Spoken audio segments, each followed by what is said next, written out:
नमो बुद्धाय। आज मैं आपको बुद्ध के जीवन की एक ऐसी घटना सुनाने जा रहा हूं जो केवल एक कहानी नहीं बल्कि मन की गहराइयों को बदल देने वाली शिक्षा है। ये घटना उस समय की है जब बुद्ध एक गांव में ठहरे हुए थे और रोज सैकड़ों लोग उनसे मिलने आते थे, कोई ज्ञान पाने, कोई अपने मन का दर्द कहने और कई लोग बस बुद्ध के शांत चेहरे से ही शांति महसूस करने आते थे। बुद्ध रोज सुबह उठते, शिष्यों के साथ थोड़ी देर चलकर खुले मैदान में बैठते और लोगों से बातें करते। जो भी आता बुद्ध उसे प्रेम से देखते। उनकी आंखों में एक ऐसी शांत रोशनी थी जहां कोई भी जाकर अपना सारा बोझ हल्का महसूस करता था। लेकिन सभी लोग बुद्ध के प्रति प्रेम नहीं रखते थे। एक व्यक्ति था जो बुद्ध को देखकर जलता था, चिढ़ता था। उसे लगता था कि बुद्ध की बातों के कारण लोग पुराने तरीकों को छोड़ रहे हैं। उसे डर था कि उसका प्रभाव, उसका सम्मान, उसकी प्रतिष्ठा सब खत्म हो जाएगी। वो कई दिनों से बुद्ध को अपमानित करने का अवसर ढूंढ रहा था और वो दिन आ ही गया। जब बुद्ध एक बड़े वृक्ष के नीचे बैठे थे, चारों ओर शांत वातावरण था। लोग ध्यान से उनके शब्द सुन रहे थे। उसी समय वो व्यक्ति तेज कदमों से आया। उसके चेहरे पर गुस्सा था, आंखें फैल गई थीं और आवाज कांप रही थी। वो सबके सामने चिल्लाने लगा, तुम ढोंगी हो, तुम लोगों को बहका रहे हो, तुम्हें यहां रहने का कोई हक नहीं, तुम सिर्फ मीठी बातें करते हो, असली ज्ञान तुम्हें आता ही नहीं। वो जितनी गालियां दे सकता था देता गया। लोगों ने अपनी सांस रोक ली। किसी ने ऐसी हिम्मत कभी नहीं देखी थी कि कोई बुद्ध को अपमान करे। कई शिष्य तो उठ ही गए।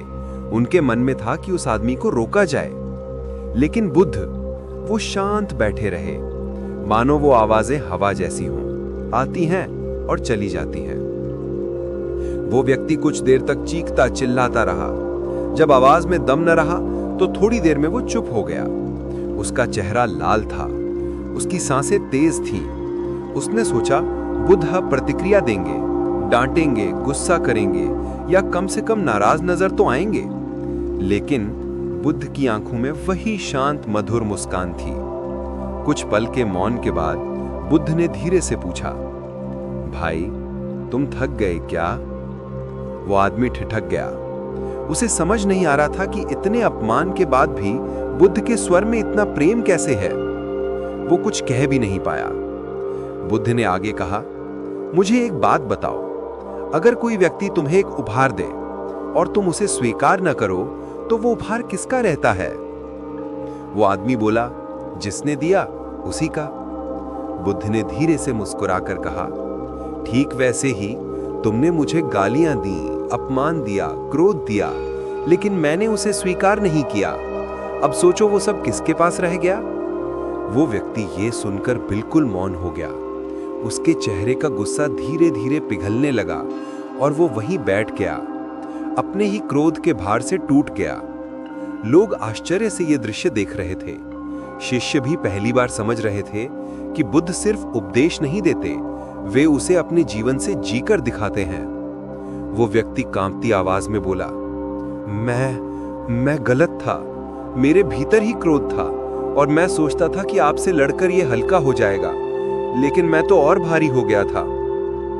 बुद्ध ने उसके सिर पर हाथ रखा और कहा, क्रोध आग है, पहले उसी को जलाता है जो उसे अपने भीतर रखता है, दूसरे को तब तक नहीं जलाता जब तक तुम उसे सौंप नहीं देते।